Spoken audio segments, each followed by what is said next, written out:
So hello students, welcome to our channel. It's Neeraj Singh and today we will discuss exercise number 1.2 of class 9 mathematics. बात करते हैं बेटा 1.2 की। हम लोग अगर एक्सरसाइज नंबर 1.2 अगर आप लोगों को करनी है तो आप लोग सबसे पहले मेरी प्रीवियस वीडियोस को देखिए, जिसमें मैंने आपको एक्सरसाइज 1.1 को क्लियर करा रखा है। उसमें कौन कौन से नंबर्स होते हैं हमारे पास, जैसे नेचुरल नंबर्स होते हैं, होल नंबर्स होते हैं, इंटीजर्स होते हैं और रेशनल नंबर की बात की गई थी। वैसे हम लोग इस टॉपिक के अंदर बात करेंगे इरेशनल नंबर की। सबसे पहले तो बात ये समझना कि ऑल रियल नंबर जो भी हो वो रेशनल भी हो सकते हैं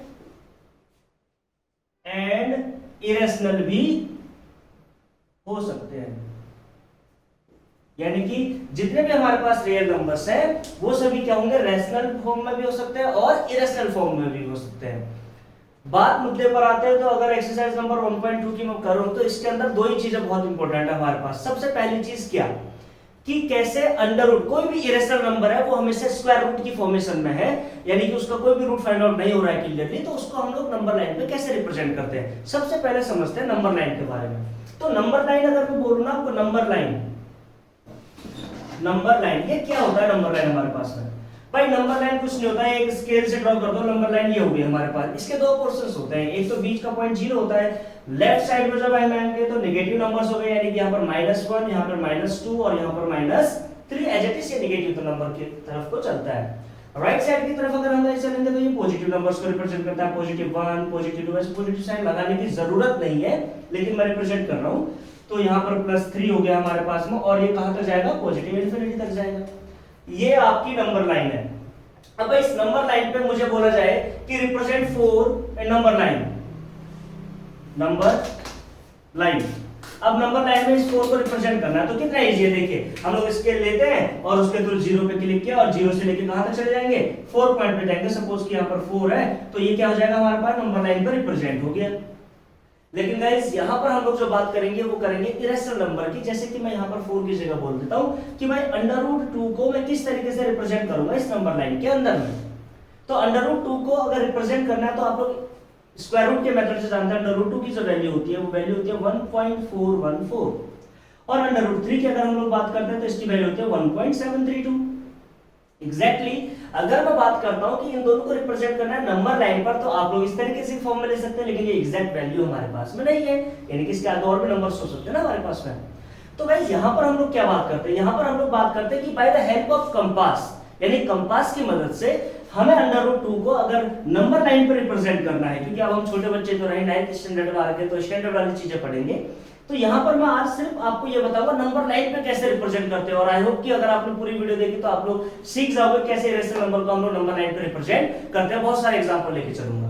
अब बात करते हैं कंपास के थ्रू। तो कंपास की मदद से हम लोग कैसे सॉल्व करते हैं, इसको हम लोगों ने इस एक्सरसाइज के अंदर ज्यादा फोकस करना है और यही हमारे पास इसके अंदर क्वेश्चंस आते हैं। और हमेशा याद रखना, आपके जब भी फर्स्ट टर्म के एग्जामिनेशंस होंगे यानी यूट्यूब वगैरह फर्स्ट यूनिट सेकंड यूनिट, उसके अंदर अगर ये चैप्टर आता है तो इस चैप्टर से ये क्वेश्चन जरूर उठेगा आपके पास कि √2 को रिप्रेजेंट कीजिए, √3 को कीजिए, √5 को करो, √7 करो, यानी कि ये सभी हमारे पास इरेशनल नंबर्स हैं और इनको आप लोगों को किस में रिप्रेजेंट करना है, नंबर लाइन पर रिप्रेजेंट करना है। तो गाइस आइए चलते हैं किस तरीके से हम लोग इसको नंबर लाइन पर रिप्रेजेंट करते हैं। बाकी जितने भी रियल नंबर्स हैं वो रैशनल भी हो सकते हैं और इरेशनल भी हो सकते हैं हमारे पास में, इसमें कोई दूसरी बात नहीं होनी चाहिए, क्योंकि एक्सरसाइज का फर्स्ट क्वेश्चन आपका यही कहता है हमारे पास कि कौन से नंबर हमारे पास रैशनल है कौन से इरेशनल है। तो उसको भी हम लोग एडजस्ट कराएंगे, लेकिन उससे पहले मैं किसकी बात करूंगा, उससे पहले मैं बात करूंगा आपके पास में कुछ एग्जांपल्स की, जैसे √2 हो गया, √3 हो गया, √5 हो गया, इनको कैसे रिप्रेजेंट करते हैं। तो मैं इसको इरेज कर देता हूं, आप लोग थोड़ा सा फोकस करना। सो स्टूडेंट्स बात करते हैं हम लोग पहले एग्जांपल की। तो फर्स्ट एग्जांपल क्या कहता है हमारे पास में, आपके एक्सरसाइज का फर्स्ट एग्जांपल ये हमारे पास कहता है locate √2 on the number line, यानी √2 को हम लोगों ने किस पर रिप्रेजेंट करना है, नंबर लाइन पे करना है। अब देखिए इसके लिए पहला कॉन्सेप्ट क्या, आपने कुछ नहीं करना है, स्केल लेके अपना रूलर लेके और सॉल्यूशन लिखना है। सॉल्यूशन लिखते समय आपको कोई भी यहाँ पे स्टेटमेंट नहीं देनी है। उसके बाद सुनिए मेरी बात, स्टेप टू स्टेप समझते रहना। √2 रिप्रेजेंट करने के लिए मैंने सबसे पहले एक लाइन ड्रॉ की। इस लाइन पे मैंने रिप्रेजेंट किया कि भाई ये वाली जो लाइन है हमारे पास यहाँ से इधर को हमारे पास यहाँ पे 0 है और ये नेगेटिव टर्म आएगी हमारे पास और ये पॉजिटिव टर्म आएगी हमारे पास में। अब √2 को रिप्रेजेंट करना है तो मैंने कुछ नंबर्स यहाँ पे ड्रॉ कर दिया, जैसे कि +1 हो गया हमारे पास में, 2 हो गया हमारे पास, 3 हो गया हमारे पास, 4 हो गया और डेट एक्सेट्रा हमारे पास कहां तक आ गए, पॉजिटिव इन्फिनिटी तक आ गए। Is it clear guys? अब यहाँ को क्या होता है, नंबर्स होते हैं नेगेटिव, हमारे पास 1 हो गया माइनस का, -2 हो गया, यहाँ पर -3 हो गया, डेट ये भी एक्सेट्रा हमारे पास होता रहता है नंबर लाइन के अंदर। अब बात करते हैं √2 को रिप्रेजेंट कैसे करना है। गाइस याद रखना, √2 को जब भी आप रिप्रेजेंट करोगे तो अपने आप से मान लेना है सबसे पहले कि जो पॉइंट आप लोगों ने लिया हुआ है, इस पॉइंट को आपने सपोज करना है कि ये कोई M पॉइंट है या P पॉइंट है या O पॉइंट है हमारे पास में। यहाँ पर अगर 0 है तो मैं इसको M पॉइंट मान लेता हूँ, M पॉइंट मान लिया मैंने इसको, और मैंने बोला कि 0 जो पॉइंट है वहां से 1 यूनिट लेंथ लेनी है आपको। क्या लेना है? 1 यूनिट लेंथ।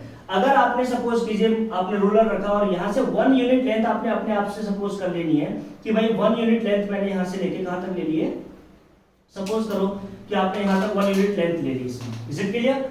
अब 1 यूनिट लेंथ लेने के बाद में जो आपने 1 यूनिट वहां पर P पॉइंट हम लोगों ने लेटेस्ट कर लिया, और इसके बाद में अगर मैं ऊपर जाता हूँ और ऊपर भी मैंने क्या लेना है, यहाँ पर परपेंडिकुलर भी 1 यूनिट लेना है। ये भी गाइस हमारे पास 1 यूनिट है और ये वाला भी हमारे पास क्या होगा, 1 यूनिट होगा। इनकी कोई बेसिकली यूनिट नहीं होती, जैसे मीटर, सेंटीमीटर, mm, ये सब कुछ नहीं होता है, 1 यूनिट बोलते हैं इसको हम लोग। तो अपने आप से ले लेनी है, ऐसा नहीं कि सर कैसे ले रहा है, अपने आप से 1 यूनिट यहाँ को और same as it is 1 unit यहाँ को, दोनों इक्वल है हमारे पास में। उसके बाद करना क्या आपको कि इस पॉइंट से इस पॉइंट को मैच कर देना है। कर दिया? अब आप लोगों को याद आया होगा कि ये क्या बन गया हमारे पास, राइट ट्रायंगल की फॉर्मेशन बन गई। फाइनली आंसर जो हमारा आएगा वो पाइथागोरस थ्योरम के थ्रू आएगा। तो हम लोगों ने यहाँ पे M पॉइंट माना, इसको P पॉइंट कंसीडर किया, तो इसको मैं कौन सा पॉइंट कर लूं, N पॉइंट क्लियर कर लेते हैं हम लोग, ठीक है, कि ये N पॉइंट है, ये M पॉइंट है, ये P पॉइंट है हमारे पास में। By the help of the Pythagoras theorem we will find the value of O से लेके N तक की। तो O से लेके N तक की कैसे यूज करेंगे, बाय पाइथा। तो बाय पाइथागोरस अगर मैं देखता हूं तो क्या होता है हमारे पास में कि सबसे पहले जो आता है क्या आता है, हाइपोटेनस का square is equals to perpendicular का स्क्वायर प्लस बेस का स्क्वायर। अगर आप लोगों को याद हो तो गाइस मैं एक बार लिख देता हूं, यहाँ पर राइट ट्रायंगल की फॉर्मेशन कभी भी बनाते हैं तो इसमें क्या होता है, ये परपेंडिकुलर होता है, इसको बेस बोलते हैं, और ये क्या होता है हमारे पास, हाइपोटेनियस होता है राइट ट्रायंगल की फॉर्मेशन में। तो इसके लिए हमारे पास हाइपोटेनियस क्या चीज है, O से लेके N, यानी कि हमें फाइंड आउट करना है O से लेके N का स्क्वायर। परपेंडिकुलर क्या हमारे पास, P से लेके N, Pn का स्क्वायर, प्लस हमें बेस कितना दिया हुआ है, M और P, यानी M and P का स्क्वायर। इतना समझ में आ गया? अब बात करते हैं, O से लेके N का स्क्वायर मुझे फाइंड आउट करना है, लेकिन P से लेके N मुझे क्या दिया हुआ है, P से लेके N 1 दिया हुआ है, 1 का स्क्वायर, प्लस M से लेके P भी क्या दिया हुआ है, 1 दिया हुआ है हमें। अब मैंने क्या 1 का स्क्वायर 1 प्लस 1 का स्क्वायर 1, तो ON का स्क्वायर जो आएगा हमारे पास वो क्या आ जाएगा, ON इज इक्वल्स टू 1 और 1 2 हो जाएगा, स्क्वायर का राइट साइड में जाएगा तो क्या लग जाएगा इधर पे, स्क्वायर रूट, यानी कि O से लेके N की वैल्यू जो आ गई है वो क्या आ गई है, √2 आ गई गाइस आपके पास में। अब बात करते हैं रिप्रेजेंट कैसे करते हैं नंबर लाइन पे, क्योंकि वैल्यू तो निकाल दी O से लेके N की। अब आपको कुछ नहीं करना है, अपना कंपास आप लोग उठाना, कंपास का बेस यहाँ पे रखा और उसकी पेंसिल की निब जो है वो आपने यहाँ पे रखनी है, और डेट करके आप लोग ऐसे करके एज इट इज लेके आएंगे। तो ये जहाँ पे टच करता है, जिस लाइन पे टच करेगा ये, तो यहाँ से लेके यहाँ तक की जो वैल्यू हो जाएगी आपकी, वो किसकी वैल्यू हो जाएगी, √2 की, यानी कि ये वाला जो एक्सटर्नल पॉइंट हो जाएगा हमारे पास, इस पॉइंट की वैल्यू को करते हैं हम लोग क्या, इसको हम लोग कोई भी पॉइंट मान लेते हैं, इसको मान लेता हूं मैं Q पॉइंट, तो ये क्या वैल्यू होगी हमारे पास, √2 की वैल्यू हो गई है। तो गाइस कैसा लगा आप लोगों को, बड़ा इजी मेथड से मैंने समझाया कि किस तरीके से आप लोग इसको कर सकते हैं। कुछ लोग बोलते हैं कि भाई यहाँ पर हम लोग एक स्क्वायर बना लेते हैं जिसकी जो साइड्स की लेंथ होगी वो 1 सेंटीमीटर होगी, तो वो भी एक ही बात है भाई, स्क्वायर ही तो बना, इधर से इधर ले जाओ, इधर से इधर ले जाओ तो स्क्वायर बन जाएगा। 1 यूनिट लेंथ है हमारे पास साइड की, तो सभी साइड की इक्वल लेंथ है, तो वो स्क्वायर फॉर्मेशन हो गया हमारे पास में। तो हमने क्या करना है, बेसिकली कुछ नहीं करना, √2 रिप्रेजेंट करना था, √2 के लिए मैंने देखा 1 और 1 चाहिए मुझे, तो 1 यूनिट मैंने यहाँ से यहाँ तक लिया, 1 यूनिट यहाँ से यहाँ तक लिया, पाइथागोरस से सॉल्व किया तो ON की वैल्यू √2 आ गई। कंपास की हेल्प से उसको मैंने रिप्रेजेंट कर दिया किस पर, नंबर लाइन पर। तो बहुत ही इजी मेथड था, और यहीं पर क्या लिख सकते हो आप, √2 रिप्रेजेंट नंबर लाइन। ये आपका फाइनल आंसर का स्टेटमेंट हो गया। तो गाइस यही आपको यहाँ पर प्रोसेस करनी होती है, और इसके बाद में चलता हूँ √2 के बाद √3 की तरफ, तो आप लोग देखते हैं।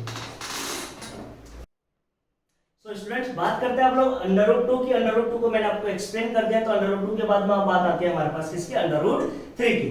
तो अगर मैं यहाँ पे √2 की जगह पर क्या लिख दूं, √3 प्लेस कर देता हूँ, और √3 को हमें नंबर लाइन पर रिप्रेजेंट करना है। तो याद रखना √3 को रिप्रेजेंट करने के लिए हमारे पास वैल्यू किसकी होनी चाहिए, √2 की होनी चाहिए, क्योंकि अगर बेस की वैल्यू हमारे पास √2 है तो ऑब्वियसली क्या आएगा हमारे पास हाइपोटेनियस √3 आएगा। अब बात करते हैं किस तरीके से। तो गाइस एक बार तो मैंने सिखा दिया, अगर आपके लिए ज्यादा हेल्पफुल बनाने के लिए मैं क्या करूंगा, इसको पूरे को अरेंज करके दोबारा से √2 को रिप्रेजेंट करता हूं, उसके बाद फिर √3 को उसी की हेल्प से हम लोग रिप्रेजेंट कर देंगे। तो देखिए मैं इसको अरेंज कर देता हूं एक बार।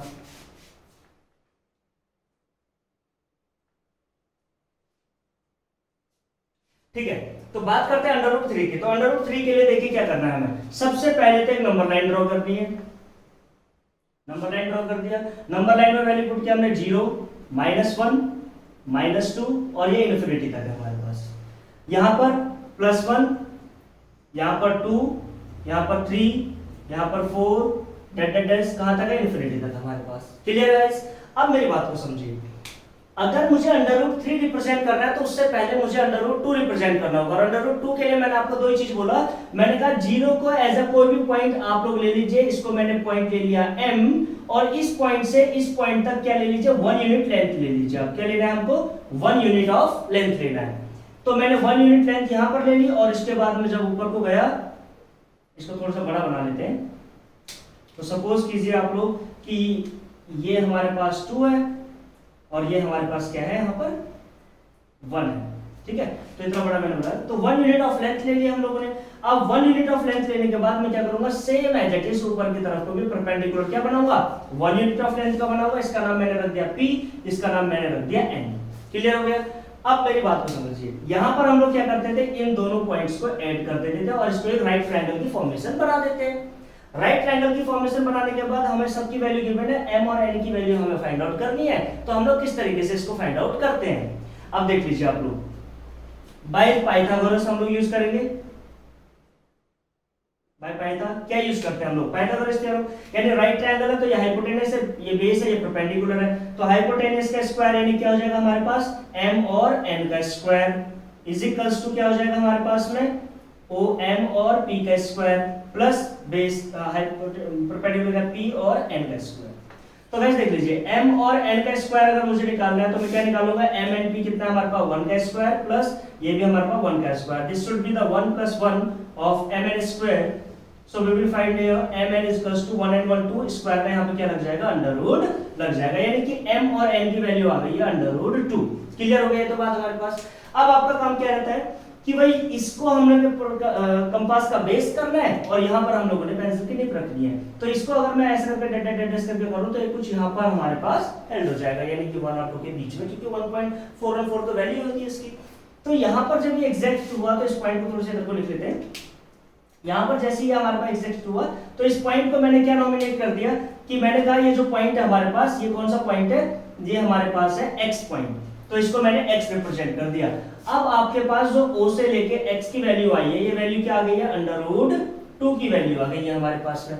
अब देखिए दो चीजें यहाँ पर कर सकते हैं आप, जब m से लेके x की वैल्यू अंडर2 है हमारे पास में, तो आपको 1 यूनिट ऑफ लेंथ यहाँ पर परपेंडिकुलर ड्रॉ कर देना है। देखिए यहाँ से अगर मैं एग्जैक्टली स्ट्रेट लाइन डालूं और यहाँ तक लेके जाऊं तो ये दोनों लाइन इक्वल है, यानी कि ये भी 1 यूनिट ऑफ लेंथ है। अब मैं इसको क्या करता हूं कि इस लाइन को इस वाले O पॉइंट पर मैच कर दूंगा, क्योंकि O से लेके मुझे यहाँ तक अंडर2 की वैल्यू मिल चुकी है। अब देखिए गाइस, यहाँ पर x था तो इसको मैंने y पॉइंट मान लिया, और y पॉइंट मानने के बाद में ये क्या बन गया, एक राइट ट्रायंगल की फॉर्मेशन बन गई पूरी की पूरी, यहाँ से लेके और यहाँ तक की हमारे पास क्या बन गई है, एक पाइथागोरस थ्योरम बन गई है। ये 1 यूनिट है और ये यहाँ से लेके यहाँ तक अंडर2 है। अब मुझे क्या निकालना है, m और y निकालना है। तो देख लीजिए कैसे निकालेंगे। तो हम यहाँ पर यूज करेंगे क्या, बाय पाइथा के थ्योरम के अकॉर्डिंग यूज करेंगे। तो क्या आएगा हमारे पास, देख लीजिए एक बार। तो क्या है, सबसे पहले m और y हमारे पास हाइपोटेनस है, तो m and y का square equals to m x का स्क्वायर प्लस क्या हो जाएगा हमारे पास, x and y का स्क्वायर। यहाँ पे x y z p q r जो भी आपको नाम लिखना है इसका, वो नोमेनक्लेचर आप यहाँ पर रख सकते हैं। m y स्क्वायर की वैल्यू मुझे निकालनी है। m और n जो है हमारे पास में वो क्या है, m से लेके x जो है हमारे पास में वो क्या है, अंडर2 का स्क्वायर है, प्लस यहाँ पर गाइस x है, इसको नोटिस करना आप लोग, और दूसरा जो हमारे पास प्लस x एंड y की वैल्यू है वो क्या है, 1 यूनिट है। अब देखिए m एंड y का स्क्वायर इज इक्वल टू क्या हो जाएगा, अंडर रूट 2 का स्क्वायर करेंगे तो 2 बन जाएगा। देख लीजिए कभी भी हमारे पास अंडर रूट 2 का स्क्वायर करना है तो किस फॉर्मेशन में होगा, under root 2 cross under root 2, ये तो मतलब होता है। और इसका मतलब होता है हाफ वैल्यू, याद रखना गाइस। देखिए जैसे अंडर रूट 2 और अंडर रूट का मतलब होता है, मतलब जैसे अंडर रूट का जो साइन है इसका मतलब होता है 1/2 पावर, तो 1/2 पावर इनटू 2 की पावर 1/2, तो दोनों को ऐड करेंगे तो हाफ एंड हाफ क्या हो जाएगा, कंप्लीट आंसर हो जाता है हमारे पास 2। तो इसलिए इसका रूट से स्क्वायर भी कर सकता है, 2 आ गया प्लस 1। तो my का स्क्वायर अगर मुझे निकालना है तो मैं क्या करूंगा, 2 + 1 3, तो my क्या हो जाएगा हमारे पास में अंडर रूट 3। यानी कि हमने जो वैल्यू फाइंड आउट की है अभी तक किसकी, m एंड y की, वो वैल्यू क्या है हमारे पास, अंडर रूट 3। अब आपको एडजस्ट करना है हमारे पास, क्या करना है गाइस कि भाई आप लोगों को ये चीज नोटिस करनी है कि यहाँ पर इस पॉइंट को रिमूव करके थोड़ा सा एग्जैक्ट कर लेते हैं। यहाँ पर आप 2 रख लो, यहाँ पर 3 रखा है, तो एग्जिस्ट कर लेते हैं। अब देखिए यहाँ पे कंपास रखना है, यहाँ पे कंपास की नहीं रखनी है, और एडजस्ट डेट करके किसी एक पॉइंट पर मिला देना है यहाँ पर, जिस पर भी कंपास मिलेगा, क्योंकि कंपास का जो आर्क होता है वो 100 होना चाहिए। आप पता है तो कंपास की हेल्प से किया आपने, रूलर की हेल्प से नहीं करना है। अच्छा यहाँ से लेके यहाँ पर जो पॉइंट आया इसको मैंने पॉइंट कर दिया Q नॉमिनेट। अगर ये Q पॉइंट मेरे पास यहाँ पर आया है, इसको मैंने Q नॉमिनेट किया, तो यहाँ से लेके यहाँ तक की जो वैल्यू Q की है वो क्या है, अंडर रूट 3, और यही रिप्रेजेंटेशन ऑफ अंडर रूट 3 हो गया आपके पास क्वेश्चन के अंदर में। आई होप कि आपको वीडियो समझ में आ गई होगी कि मैंने बोला कि भाई अंडर रूट 3 रिप्रेजेंट करना था। अंडर रूट को 3 रिप्रेजेंट हम लोग केवल अंडर रूट 2 की हेल्प से कर सकते हैं। तो सबसे पहले अंडर रूट 2 फाइंड आउट किया, उसके बाद अंडर रूट 2 के बेस, अंडर रूट 2 को बेस लेने के बाद में हम लोगों ने 1 क्या ले लिया, परपेंडिकुलर ले लिया, 180 को मैच किया तो राइट ट्रायंगल की फॉर्मेशन, और उसके बाद अंडर रूट 3 को रिप्रेजेंट कर दिया। आई होप कि आप लोगों को समझ में आ गया, और ये आपका प्रोसेस है इसका हमारे पास में। एग्जैक्टली गाइस अगर मैं यहाँ पर अंडर रूट 3 की जगह पर क्या रख दूं, अंडर रूट 5 रखूं तो क्या होगा, आप लोग एक बार नोट डाउन कर लीजिए, उसके बाद अंडर रूट 5 का मैं करके दिखाता हूं आपको। सो आई होप कि स्टूडेंट्स आप लोगों ने ये कॉपरेट कर लिया होगा। तो अब मैं इरेज करके इसको सॉल्यूशन की तरफ चलते हैं। अगर अंडर रूट 3 की जगह पर आपके पास क्या आ जाए, अंडर रूट 5 आ जाए, तो उसको हम लोग कैसे नॉमिनेट करेंगे यहाँ पर क्वेश्चंस के अंदर में। अब कुछ बच्चे ये भी बोल रहे होंगे सर अंडर रूट 5 क्यों आ जाएगा, अंडर रूट 4 आना चाहिए इसके बाद में। तो मैं आपको बताना चाहूंगा कि अंडर रूट जो 4 होता है इसके स्क्वायर रूट कंप्लीट वैल्यू आ जाता है हमारे पास नेचुरल नंबर्स की फॉर्म में, जिसको हम लोग 2 कहते हैं, और 2 एग्जैक्टली हमारे पास नंबर लाइन पर रिप्रेजेंट होता है। और 2 यहाँ पर इरेशनल नंबर नहीं है, इसको एक रैशनल नंबर करेंगे, और यहाँ पर हम लोग केवल किसकी बात कर रहे हैं, इरेशनल नंबर्स की बात कर रहे हैं, इसलिए अंडर रूट 4 को हम लोग रिप्रेजेंट नहीं कर रहे हैं, और उसको क्या करेंगे करके भी। अब अंडर रूट 4 कैसे होगा हमारे पास, अंडर रूट 4 की बात करता हूं, अंडर रूट 5 की बात करता हूं। अंडर रूट 5 के लिए गाइस सबसे पहले तो आप लोगों को सॉल्यूशन में क्या निकालना है, नंबर लाइन बनानी है। 0 हो गया, ये -1 -2 माइनस इन्फिनिटी तक, दिस इज 1 एंड 2, ठीक है, और यहाँ पर हमारे पास क्या आ जाएगा, 3 आ जाएगा। क्लियर हो गया गाइस हमारे पास में, यानी कि 1 2 3 हम लोगों ने इस टाइप की यूनिट ले ली हमारे पास में एक, कि भाई ये 1 है, ये 2 है, ये 3 है, और यहाँ पर क्या आ जाएगा, इन्फिनिटी आ जाएगा हमारे पास में आगे जाके नंबर लाइंस पे। तो गाइस किस तरीके से रिप्रेजेंट करेंगे, सबसे पहले तो वही है हमारे पास के सेंटर पॉइंट हम लोगों ने ये लेना है, तो इसको मैंने क्या डिस्कस कर लिया कि दिस इज m, तो ये m पॉइंट हो गया हमारे पास में। अब मैंने क्या बोला कि भाई अंडर रूट 5 करना है, अंडर रूट 5 के लिए ये एज्यूम कीजिए किसके नियर अबाउट है, भाई अगर मैं 2 का स्क्वायर करता हूं तो क्या हो जाएगा 4, और 1 का स्क्वायर करता हूं तो क्या हो जाएगा 1, तो 4 और 1 को ऐड करूं तो क्या हो जाएगा हमारे पास 5, यानी कि 4 के लिए 2 यूनिट अगर हम लोग क्या ले लें, बेस ले लें, 1 यूनिट अगर हम लोग क्या ले लें, लेंथ परपेंडिकुलर ले लें, तो उसका स्क्वायर रूट जो निकल के आएगा यानी कि हाइपोटेन्यूस, वो क्या हो जाएगा हमारे पास 5 हो जाएगा। तो हम लोग वही बात करेंगे, यहां से लेके यहां तक मैंने क्या ले लिया, 2 यूनिट क्या ले लिया हम लोगों ने, यहां से लेके यहां तक 2 यूनिट ले लिया हम लोगों ने बेस, और इस 2 यूनिट में 2 पॉइंट का नाम रख दिया मैंने n पॉइंट। अब n पॉइंट से हमें क्या लेना है, 1 यूनिट क्या लेना है हम लोगों को, यहां से p पॉइंट तक 1 यूनिट ले लिया, 1 यूनिट ले लिया। अब इतना ही समझ में आना चाहिए आपको कि बेस क्या रखना है और परपेंडिकुलर क्या रखना है। बेस और परपेंडिकुलर यहां से रखने का तरीका सीख सकते हैं आप लोग एज्यूम कर लीजिए कि अगर आपको अंडर रूट 5 के नियर अबाउट पहुंचना है तो क्या है 4 + 1 के नियर अबाउट में, 4 जो है वो स्क्वायर है डायरेक्ट किसका 2 का, और 1 चाहिए तो 1 का स्क्वायर 1 ही होता, तो 1 हम लोग लेके चल सकते हैं। अब इसको हम लोगों ने क्या करना है फाइनलाइज, कि P से लेके M पॉइंट को मैच कर देना है, P से लेके M पॉइंट आपने मैच कर दिया एग्जैक्टली। अब आपको निकालना है O से लेके M, तो हम लोग यूज करेंगे यहाँ पे बाय पाइथन पाइथागोरस हमारे पास जो थे वो इसीलिए इन लोगों ने ये लॉ दिया हुआ था। तो देखिए इसके अकॉर्डिंग क्या कहता है, हाइपोटेन्यूस यानी कि P से लेके M का स्क्वायर इक्वल्स क्या हो जाएगा हमारे पास, M से लेके N का स्क्वायर प्लस दूसरा क्या हो जाएगा P से लेके N का स्क्वायर। यानी कि वही होता है ना हमारे पास भाई, हाइपोटेनस का square equals to perpendicular plus base का स्क्वायर। तो ये हाइपोटेनस है, ये परपेंडिकुलर और ये बेस है हमारे पास में। अब मेरी बात को समझिए, इसमें pm का स्क्वायर तो मुझे फाइंड आउट करना है। m और n की वैल्यू मुझे कितनी गिवन है, 2 का स्क्वायर, यानी कि यहां से लेके यहां तक 2 ही तो है यूनिट हमारे पास में, ये ना यहां से लेके यहां तक, तो 2 का स्क्वायर प्लस p से लेके n क्या है हमारे पास में 1 यूनिट है यहां पे। अब हमने क्या किया, pm का 2 का स्क्वायर 4 हो गया प्लस 1 का स्क्वायर 1 हो गया, तो pm का स्क्वायर, तो यहाँ पर pm इक्वल्स टू क्या रहेगा 4 और 1 5 और स्क्वायर का क्या लग जाएगा अंडर रूट, यानी कि ये वैल्यू हम लोगों ने एग्जिस्ट कर ली किसकी, अंडर रूट 5 की। अब अंडर रूट 5 की वैल्यू को एग्जिस्ट करने के लिए आपको क्या करना पड़ेगा कि यहाँ पर एक कंपास रखना है उसका बेस, और यहाँ पे क्या रखना है, पेंसिल की निप रखनी है, और उस पे as it is dot dot dot कर देंगे तो वो 3 और 2 के बीच में कहीं पे बनेगा, और ये रिप्रेजेंट कहलाएगा अंडर रूट 5, और ये आपका अंडर रूट 5 यहाँ पर रिप्रेजेंट हो गया गाइस। इसको आप लिख सकते हैं कि we locate the under root 5 on a number line. इस तरीके से हम लोगों ने क्लियर, जो जो स्टेप्स आप करते रहते हैं उसका नेम जरूर एक्सप्लेन करते रहिए आप लोग, क्योंकि एक्सप्लेनेशन बहुत जरूरी है इस क्वेश्चन के अंदर में। तो guys under root 2, under root 3 और अंडर रूट 5 ये तीनों क्वेश्चंस मैंने आपको इस एक्सरसाइज से करा दिया। अगर आपको कोई भी और एग्जांपल की जरूरत पड़ती है तो आप लोग कमेंट बॉक्स में लिख सकते हैं, जिसके थ्रू मैं आपको और भी ज्यादा एग्जांपल्स दे सकता हूं। इसलिए अगर आपको, आप गाइस यहां पर याद रखिए, अगर सपोज कीजिए आपको क्या बनाना है, आपको कोई भी अंडर रूट 7 जैसे रिप्रेजेंट करना हो, अंडर रूट 7 अगर रिप्रेजेंट करना है तो अंडर रूट 7 के लिए आप कोई भी ऐसे फंक्शंस को चूज कर लीजिए ना कि जो बनता हो हमारे पास में। अब अंडर रूट 7 के लिए आप यूज कर सकते हैं कि भाई बेस लाइन मेरे पास अंडर रूट 3 की हो जाए, और हमारे पास जो बेस, ये क्या हो जाएगा बेस, और परपेंडिकुलर जो आप ले लो वो क्या ले लो, 2 यूनिट को ले लो, यानी परपेंडिकुलर हो जाएगा हमारे पास में। अब देखिए परपेंडिकुलर 2 यूनिट है और ये अंडर रूट 3 बेस है, क्योंकि अंडर रूट 3 तो मैंने रिप्रेजेंट कर दिया ना अभी यहाँ पर भाई, सेकंड वाले क्वेश्चन में किया था हमने अंडर रूट 3 को।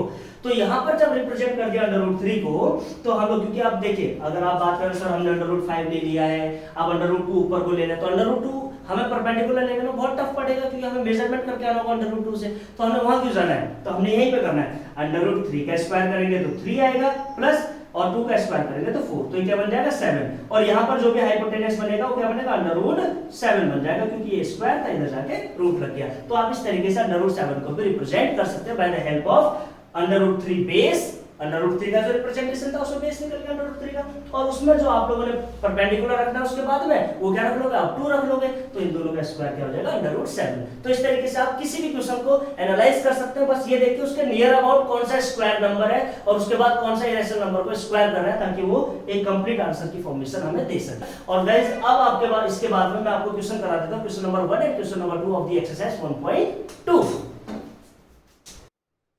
तो चलिए स्टूडेंट्स बात करते हैं क्वेश्चन नंबर 1 एक्सरसाइज 1.2 का, क्योंकि मैंने इसका क्वेश्चन नंबर 3 जो है आपका अंडर रूट 5 वाला वो और 2 एग्जांपल के साथ तो मैंने फर्स्ट वीडियोस में बता दिया आपको, मतलब इसी में बता दिया है आगे से, और अभी मैं फाइनलाइज कर रहा हूं कि क्वेश्चन नंबर 1 को कैसे हम लोग स्टेटमेंट के क्वेश्चन को यहां पे प्रूफ करेंगे, जस्टिफाई करेंगे इनके आंसर से। तो देखिए क्या कहता है, बोलता है कि इनमें से बताइए कौन सा आंसर ट्रू है कौन सा फॉल्स है, और फिर बोलता है कि इनके आंसर को वेरीफाइड भी कीजिए। तो गाइस यहां पर बोला गया every irrational number is a real number, और मैंने आपको फर्स्ट वीडियो जो इसका फर्स्ट पार्ट है हमारे पास शुरुआत में स्टार्टिंग में जब आप देखेंगे वीडियो को, तो 1 मिनट के अंदर में मैंने आपको बता रखा है कि भाई जो रियल नंबर है ना, जो रियल नंबर है, real number is the totally collection of rational and irrational, यानी कि इस रियल नंबर के अंदर में क्या आते हैं, रेशनल भी आता है और इरेशनल भी आते हैं।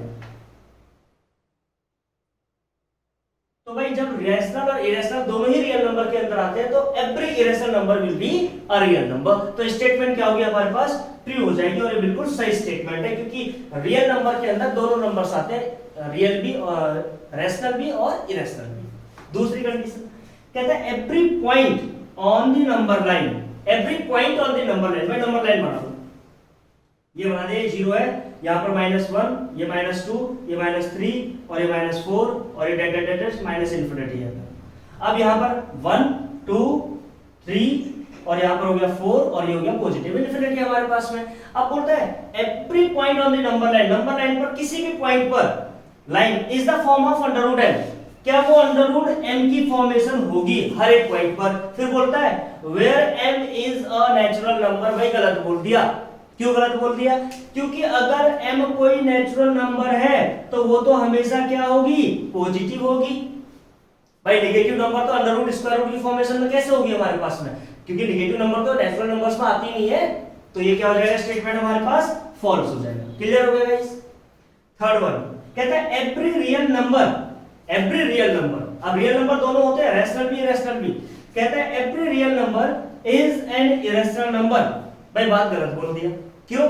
क्योंकि इरेशनल के साथ साथ रैशनल भी होती है। अगर मैं यहां पर लिख दूं कि भाई किसी भी नंबर को लिख दूं, जैसे मैं 3 लिख दूं या 2 लिख दूं, तो ये नंबर क्या हमारे पास, ये एक रैशनल नंबर है, क्योंकि 2 को आप 2/1 की फॉर्मेशन लिख सकते हो, जो कि p/q की फॉर्मेशन है, और यहाँ पर q does not equal to 0, तो ये तो क्या हो गया, रैशनल नंबर हो गया। जबकि ये कह रहा है कि सभी रियल नंबर जो होते हैं वो इरेशनल होते हैं, ऐसा कुछ नहीं है भाई। रियल नंबर हमारे पास जैसे 2 लिखा हुआ, आपको समझ में आ रहा है तो सही से 2 जो है वो एक रैशनल नंबर है, लेकिन रियल नंबर भी है, लेकिन वो इरेशनल नंबर नहीं है, यानी कि every real number is not an irrational number, यानी कि ये स्टेटमेंट आपकी तीनों की तीनों क्लेरिफाई हो गई है। अब चलते हैं क्वेश्चन नंबर 2 की तरफ। डियर स्टूडेंट्स, बात करते हैं क्वेश्चन नंबर 2 की। क्वेश्चन नंबर 2 क्या कहता है, इसके अंदर कॉन्सेप्ट को समझना, आंसर क्वेश्चन के अंदर ही है। कहता है द स्क्वायर रूट करना है किसी भी ऑल पॉजिटिव इंटीजर्स। भाई सबसे पहले ऑल पॉजिटिव इंटीजर से, पॉजिटिव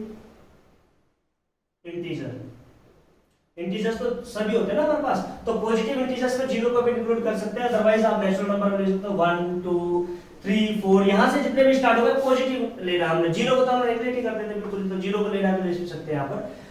लेकिन क्या बोलता है, all the square root of the positive integer is irrational. क्या सभी जितने भी हमारे पास नंबर्स हैं, जितने भी हमारे पास पॉजिटिव नंबर है, अगर मैं इनके ऊपर रूट लगा दूं, क्या ये सभी इरेशनल नंबर बन जाएंगे हमारे पास में? बताइए आप। भाई यहां पर देखें तो √1 ये तो 1 ही 1 के आ जाता है, और ये 1/1 की फॉर्मेशन में, तो ये इरेशनल कहां से रह गया, ये तो रैशनल हो गया।